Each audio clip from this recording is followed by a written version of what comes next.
Hi friends, this is another successful case of my boss Dr. Shupriya Sarkar. You know that my boss he had been treating the patient at Jabalpur, Madhya Pradesh in India for many years, especially at Madhya Pradesh in India. Since 1998, he has been treating the patients successfully. I'm going to share a case of a patient who have been suffering from psoriasis for 10 years. He came from United States of America. At first, he took many allopathic treatment from different parts of United States of America. Allopathic doctor gave him high steroid for several times. Nothing improved. He was very disappointed and was searching treatment here and there. For better treatment, he was searching someone who is very efficient in psoriasis case. Luckily, he found my boss, Dr. Shupriya Sarkar, online. He talked to my boss online and depending on physical and mental symptom of this patient, my boss chose an appropriate and single remedy. I'm going to share this psoriasis case.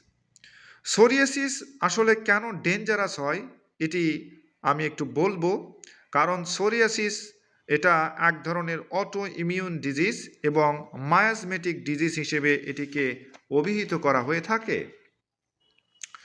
Sir Samuel Friedrich Hahnemann বলেছিলেন একটি কথা, suppression leads to ডিপার pathology. তথাকথিত allopath ডাক্তারগণ বলেন psoriasis নাকি incurable. বছরের পর বছর steroid জাতীয় ক্রিম দিয়ে, স্টেরয়েড জাতীয় ইনজেকশন দিয়ে, স্টেরয়েড জাতীয় মলম এবং মেডিসিন দিয়ে রোগীদেরকে তারা সান্ত্বনা দিয়ে বসে রাখে। আবার রোগী খারাপ হলে তারা বলে ডিজিজ নেচার, এটা নাকি ডিজিজের নেচার, রোগ নাকি সারায় না। লাইফ লং কাস্টমার করে রাখতে চায় এসব স্টুপিড অ্যালোপ্যাথ ডক্টরগণ।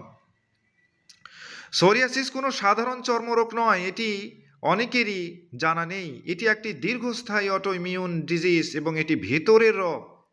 ত্বকে আসলে যা দেখা যায় তা অসাম্যতার বহিঃপ্রকাশ, অর্থাৎ এটি তার ফাংশনাল ডিসঅর্ডার। এটি কেন ঘটলো, কীভাবে ঘটলো, কোথায় থেকে শুরু হয়েছিল, এর পেছনে মায়াজমেটিক ব্যাকগ্রাউন্ড কি, এগুলোর হিস্ট্রি বা কেস না নিয়ে একজন অ্যালোপ্যাথিক ডক্টর বছরের পর বছর রোগীর অবস্থা শোচনীয় থেকে আরও শোচনীয় করে থাকেন।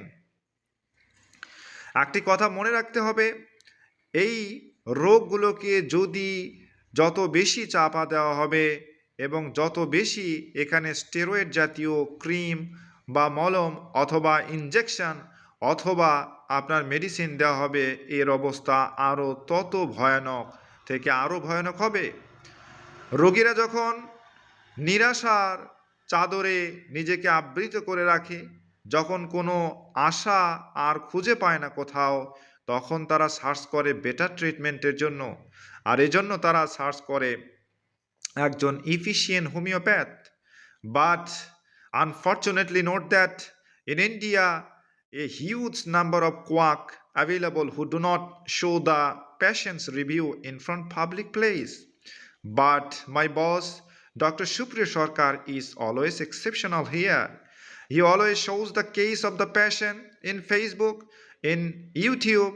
That's why everybody knows the positive thing about him এবং সবাই তার উপর বিশ্বাস করে। বিশেষ করে একটি কথা মনে রাখতে হবে, সিঙ্গেল রেমেডি হচ্ছে এই সোরিয়াসিস ডিজিজের একমাত্র উপায়। স্যার স্যামুয়েল ফ্রেডরিক হ্যানিম্যান কখনোই একসাথে একাধিক মেডিসিন ব্যবহার করার কথা বলে নাই। আর খাজনার চাইতে বাজনা বাজিয়ে ইন্ডিয়ান তথাকথিত অনেক ডাক্তার যাদের প্যাথোলজিক্যাল কোনো নলেজ নেই, যাদের থিওরিটিক্যাল কোনো নলেজ নেই, ক্লিনিক্যাল এক্সপিরিয়েন্স নাই, এছাড়া তাদের পড়াশোনার ভিতরেও যথেষ্ট ঘাটতি আছে, তারা পলিমেডিসিন করে রোগীর অবস্থা আরও 12টা বাজিয়ে দেয়। সুতরাং অনেক আপসেট হয়ে রোগীরা ক্লাসিক্যাল হোমিওপ্যাথির শরণাপন্ন হন। ইন্ডিয়াতে যে কয়জন স্বনামধন্য ডাক্তারের কথা সবার কাছে জানা আছে, তার মধ্যে ডক্টর সুপ্রিয় সরকারের নাম প্রথমের দিকে আসবে। কারণ অত্যন্ত সচেতনভাবে এগেইন অ্যান্ড এগেইন রোগীর শারীরিক, মানসিক, আবেগিক সব লক্ষণগুলো বিবেচনায় নিয়ে এসে মাই বস তার দীর্ঘ ক্লিনিক্যাল এক্সপেরিয়েন্স অ্যাপ্লাই করে রোগীকে আরোগ্য করে তোলার চেষ্টা করেন। স্টেরয়েড আসলে কি করে? স্টেরয়েড জাতীয় ঔষধ যদি অ্যালোপ্যাথ ব্যবহার করে রোগীর অবস্থা শোচনীয় হয় কেন? যতদিন পর্যন্ত রোগী এই স্টেরয়েড জাতীয় ক্রিম বা ঔষধ ব্যবহার করবে ততদিন ভালো থাকবে। যখন বাদ দেবে তার অবস্থা আরও শোচনীয় হবে এবং শরীরের অন্যান্য অঙ্গ প্রত্যঙ্গের আরও ক্ষতিগ্রস্ত হয় এবং শরীরের ইমিউন সিস্টেম যেটা ধ্বংসের দিকে চলে যায়। লালভাব ও চুলকানি সাময়িকভাবে কমায় স্টেরয়েড, রোগী ভাবে ভালো হয়ে গেছে, কিন্তু ভেতরের রোগ আরও গভীরে যে গিয়ে পৌঁছে গেছে এটি তার অজানা থাকে। একেই বলে সাপ্রেশন। আর এই সাপ্রেশন যদি ঘটানো হয়, স্যার স্যামুয়েল ফ্রেডরিক হেনিম্যান বলেছেন, এখান থেকে আরও অনেক বড় বড় ডিজিজের উৎপত্তি ঘটে। যাই হোক, আমি সেদিকে যাব না। মেন্টাল সিমটম কী ছিল এই রোগীর? মেন্টাল সিমটম ছিল আউটবাস্ট অফ প্যাশন, অর্থাৎ আবেগের হঠাৎ বিস্ফোরণ, রাগ সামলাতে না পারা, অর্থাৎ এই ব্যক্তি হঠাৎ হঠাৎ করে সে রেগে উঠত, সাডেন অ্যাগ্রেশন হতো তার মধ্যে। এই যে একটা মেন্টাল সিমটম, এই সোরিয়াসিস ডিজিজ কেন হলো এটি কিন্তু খুঁজে বের করার চেষ্টা করতে হবে। সোরিয়াসিসের যতগুলো কেস ঘটে এই জন্য মানসিক অবস্থা দায়ী। এটি অনেক ডাক্তারই বুঝতে চায় না কেন তার এই ধরনের সমস্যা হলো।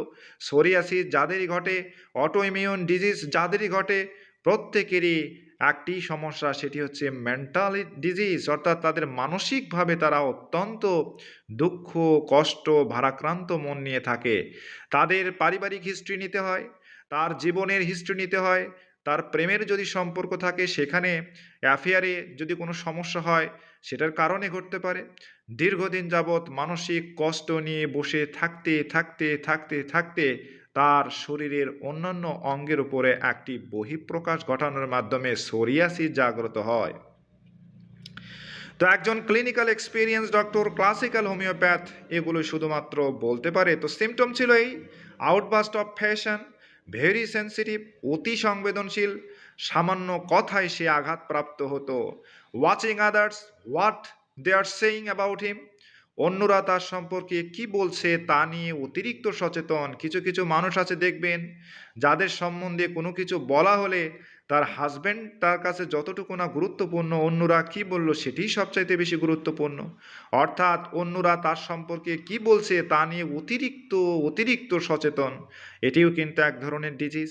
তো সাসপিশিয়াস মাইন্ড, এটিও তার মেন্টাল একটা স্টেট ছিল বা অবস্থা ছিল। আমার বস এটিকে সুন্দরভাবে নোট ডাউন করেছেন। এছাড়া ভেরি অ্যাঙ্গার ছিল, সহজে রেগে যায়। ইনসাল্টিং ফিলিং, অপমান বোধ তার মধ্যে কাজ করে। সেলফ রেসপেক্টে আঘাত যদি লাগে তার ভীষণ কষ্ট পায়। কেউ যদি তাকে একটু কটু কথা বলে সে এটা সহজে মেনে নিতে পারে না। দুঃখ কষ্ট নিয়ে রাতের পর রাত এমনকি কান্নাকাটি পর্যন্ত করে। এ শর্ট অফ আর্গুমেন্ট, তর্কপ্রবণ, কথায় কথায় জড়িয়ে পড়ে। সেক্সুয়াল সাইন এবং সেক্সুয়াল গিল্ট ছিল এই পেশেন্টের ক্ষেত্রে, অর্থাৎ যৌন বিষয়ে তার অপরাধ বোধ কাজ করত। এগুলো ছিল তার মেন্টাল সিমটম। একটি কথা মনে রাখতে হবে, ফিজিক্যাল সিমটমের চাইতে মেন্টাল সিমটম সব চাইতে বেশি দায়ী। আর এই জন্য constitutional remedy can play vital role. এখন আমরা আসবো তুলনামূলকভাবে কেন এখানে আমার বস তার সূক্ষ্ম চিন্তা দিয়ে বিবেচনা করে যাচাই বাছাই করে ক্লিনিক্যাল এক্সপেরিয়েন্স ব্যবহার করে কেন তিনি স্ট্যাফিসেগ্রিয়া ব্যবহার করলেন। আপনারা জানেন যে ডিএনডিই Kolkata homoeopathic medical college and hospital থেকে যে কয়জন স্বনামধন্য ডাক্তার বের হয়েছেন তার মধ্যে আমার বস ছিলেন অন্যতম, যিনি 1998 সাল থেকে মধ্যপ্রদেশ ইন্ডিয়াতে তিনি চিকিৎসা সেবা দিয়ে আসছেন। অনেক জটিল জটিল কেস বিভিন্ন প্রান্ত থেকে তিনি সারিয়ে তুলছেন। তো এখানে অন্যান্য কি মেডিসিন ব্যবহার করা যেতে পারে, আর এখানে কেনই বা স্ট্যাফিসেগ্রিয়া ব্যবহার করলেন? স্ট্যাফিসেগ্রিয়া সবগুলো সিমটম আমরা দেখতে পাচ্ছি। কারণ মেন্টাল সিমটমের এখানে আউটবাস্ট অফ প্যাশন এটি ন্যাট্রামিউরের ক্ষেত্রেও রয়েছে। ন্যাট্রামিউরের ক্ষেত্রে কিন্তু সান্ত্বনা দিলে রাগ বাড়ে, এখানে সান্ত্বনা দিলে রাগ বাড়েনি। ন্যাট্রামিউরের ক্ষেত্রে তর্কপ্রবণ ঝগড়াপ্রবণ এটি রয়েছে। স্ট্যাপিসেগ্রিয়ার ক্ষেত্রেও রয়েছে। ন্যাট্রামিউরের ক্ষেত্রে যেমন ক্রেভিং ফর সল্ট, লবণ খাওয়ার প্রতি একটি ইচ্ছা বা আকাঙ্ক্ষা থাকে, এই রোগীর ক্ষেত্রে কিন্তু এমন কোনো সিমটম ছিল না। ন্যাট্রামিউরের ক্ষেত্রে রোগীর কনস্টিপেশন থাকতে পারে, এই রোগীর ক্ষেত্রে এই ধরনের তেমন সিমটম ছিল না। ন্যাট্রামিউরের রোগীরা রাগী হয়ে থাকে, স্ট্যাপিসেগ্রিয়ার রোগীরাও রাগী হয়ে থাকে। এছাড়া ইনসাল্ট ফিলিং দুটির ক্ষেত্রেই কাজ করে থাকে। তো স্ট্যাপিসেগ্রিয়ার ক্ষেত্রে আরও একটি গুরুত্বপূর্ণ সিমটম এখানে, সেটি হচ্ছে সেক্সুয়াল সাইন, অর্থাৎ যখনই সে একাকিত্ব বোধ করে, যখন সে একাকী থাকে, তখন তার হস্তমৈথুনের মাধ্যমে তার ভাইটাল ফ্লুইডগুলো নিঃসরণ করে। যখন একাকিত্বে থাকে তখন সেক্সুয়াল চিন্তাভাবনা তার মাথার মধ্যে আসে। এটি একটি one of the most important guiding symptom of staphysagria. তো এখানে এই সিমটমগুলোর উপরে ভিত্তি করে আমার বস প্রথমে তাকে আপনার 10 জাস্ট অনলি 4 ডোজেস তিনি দিয়েছিলেন এবং 2 মান্থ তিনি ওয়েট করেছিলেন এবং আস্তে আস্তে যখন ইমপ্রুভের দিকে গেল তখন আমার বস আর অন্য কোনো মেডিসিন ব্যবহার করেননি, এটিকেই জাস্ট সিএমের 1 ডোজ ব্যবহার করে রোগীকে আরোগ্য লাভ করিয়েছেন। এখানেই হোমিওপ্যাথির জয়, এখানেই অ্যালোপ্যাথদের পরাজয়। আপনাকে একটি জিনিস বুঝতে হবে, যেখানে অ্যালোপ্যাথিক ডাক্তাররা ফেল সেখানে হোমিওপ্যাথি সফল, আবার যেখানে হোমিওপ্যাথি ফেল সেখানে অ্যালোপ্যাথরা আশার আলো দেখিয়ে চলেছেন। কিন্তু হোমিওপ্যাথ যারা আছেন তারা অ্যালোপ্যাথ ডাক্তারদেরকে শ্রদ্ধার চোখে দেখলেও এই অ্যালোপ্যাথ ডাক্তারবাবুরা নাকানি সুবানি দেওয়ার জন্য হোমিওপ্যাথদেরকে বিভিন্ন সময় তুচ্ছ তাচ্ছিল্য করেন। আর এরকম ডিফিকাল্ট কেসগুলো শো করার মাধ্যমে আমার বস তাদের 2 গালে চপেটাঘাত করে চলেছেন এবং তিনি দেখিয়ে চলেছেন যে কিভাবে জটিল জটিল রোগগুলোকে হোমিওপ্যাথিক সিঙ্গল রেমেডির মাধ্যমে ভালো করা যায়। তো যাই হোক, from different parts of the world many patients are taking treatment from my boss. এখানে সালফার কেন ব্যবহার করা যেত?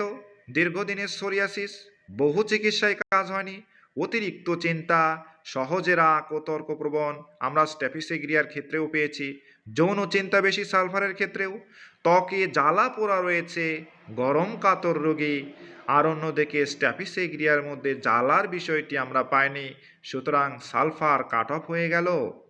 সোরিয়াসিসের সবচাইতে কমন কনস্টিটিউশনাল রেমেডি হিসেবে সালফারকে মনে করা হয়। ন্যাট্রামিউরের কথা আমরা আগেই বলেছি, এখানে হবে না, ন্যাট্রামিউর কাট অফ হয়ে গেছে।